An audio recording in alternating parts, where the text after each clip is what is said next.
Well, here we are again, another armchair sermon. We're not able to meet back in our church yet.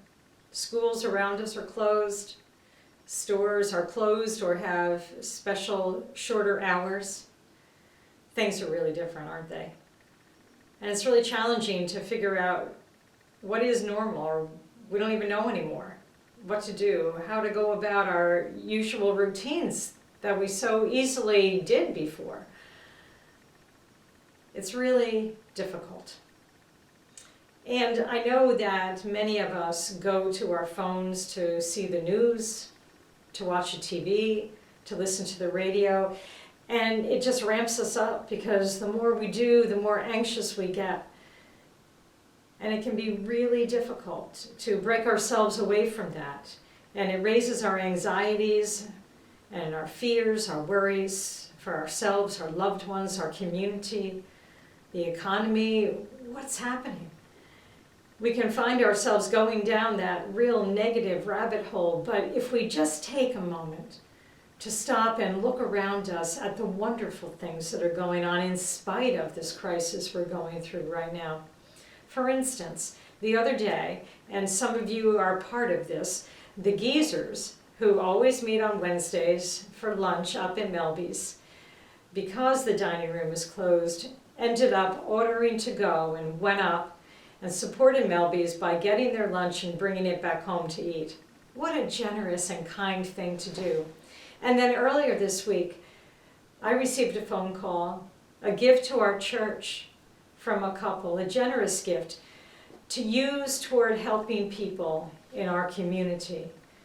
And so because of that gift, myself and some volunteers were able to serve 12 families, 50 individuals, a hot meal on Saturday.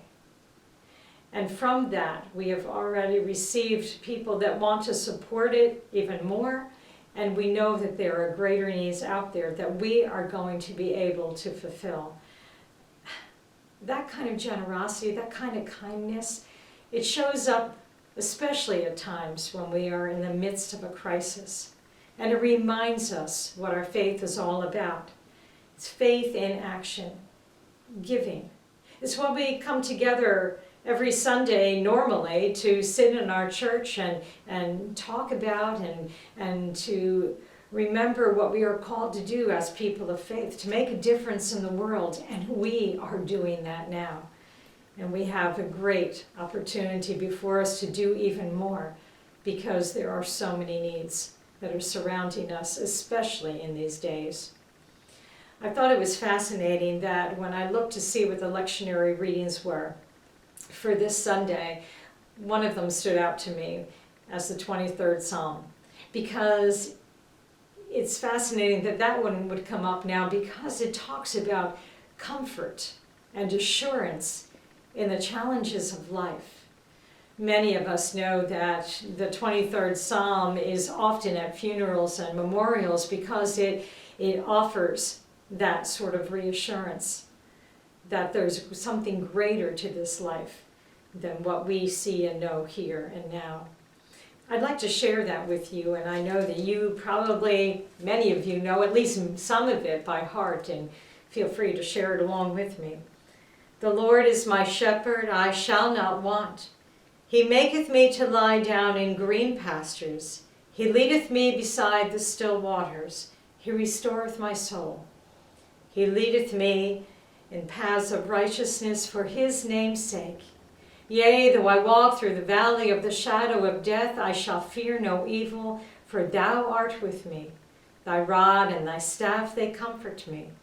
Thou preparest a table before me in the presence of my enemies.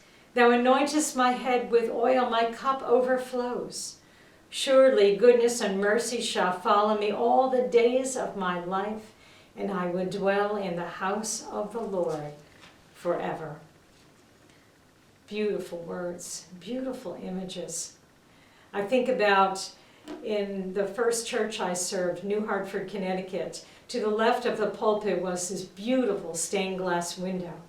It was the image of the shepherd holding the lamb across his shoulders, an image that I think is brought up in this psalm. This image of closeness, of deep love and care and compassion. And I think that's what touches people in the words that we just heard, mostly. I recall one time visiting a member of my church years ago who was gravely ill in the hospital. She was not responsive, and when I went in, I didn't expect to have a long conversation with her. I thought she might just open her eyes a bit, but there was barely a flutter in her eyes when I touched her arm and announced that I was there and spoke with her, telling her that the church was praying for her and how much we loved and cared for her, how much God loved and cared for her. I talked about a few other things, and then I decided to recite the 23rd Psalm. It's what came to mind, and so I went ahead with it. And as I was doing so, I realized that when I looked over at her, her mouth was forming the words as I was saying them. And I could see that the tightness in her brow had released a bit, and there was a softness in her face. Those words touched her. They resonated with something deep within her. They gave her, I believe in that moment, a sense of great peace. Even though the imagery of the psalm with the shepherd is something that most of us aren't all that familiar with anymore, it's not something we see every day, but it brings this sense of closeness and assurance that we certainly can understand, that there is something greater at work in our world, that there is something greater at work in our lives that brings peace, that brings hope, that brings us a sense of confidence in our living, that helps us to realize that we are never alone, whether we are on the mountaintop in our lives or in the valleys or everywhere in between. This presence of greatness, this presence of God walks with us, this presence of assurance and great love travels with us every step of the way throughout our lives.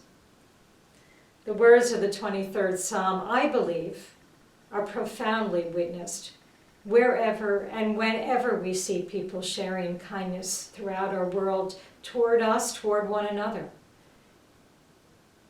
It's assurance that we are not alone in this world, that we can know peace in the midst of the challenges that we face, that we can trust in the guidance of God's presence, God's Spirit always moving in and through us toward harmony, toward peace, and toward love. Listen, if you will, to the end of the psalm.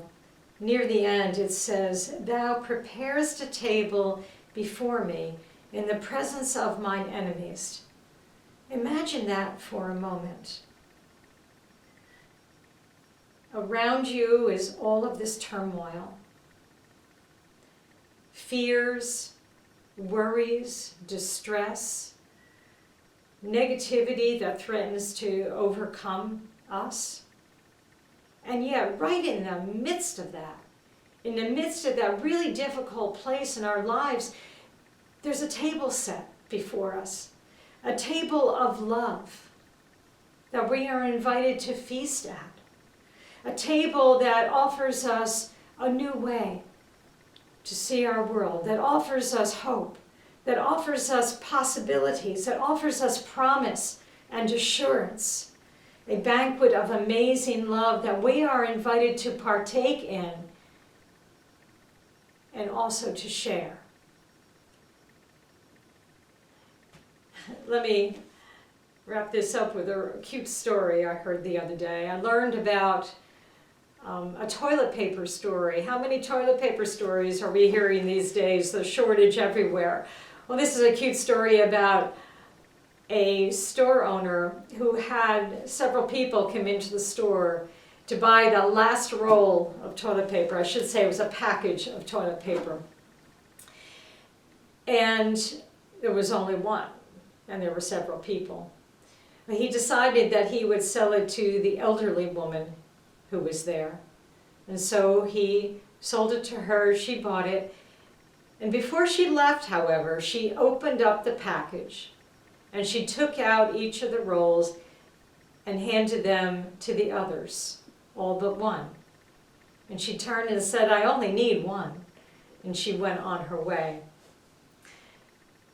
It's a cute story to demonstrate the kindness that is within people, the generosity that so often we forget about because what we hear are the negative stories. It might seem like a silly thing, and I've never talked more about toilet paper in my entire life, but these are different times. But what isn't different is the hope in humanity that we see around us every single day. And that gives us hope and assurance as we face the challenges that lie before us. The psalm is filled with words that bring images to mind of comfort, not only for ourselves, but for what we can be for others. At the very end it says, "And I shall dwell in the house of the Lord forever." In other words, I will live and abide in a place of love throughout my life. Blessings and peace. Amen.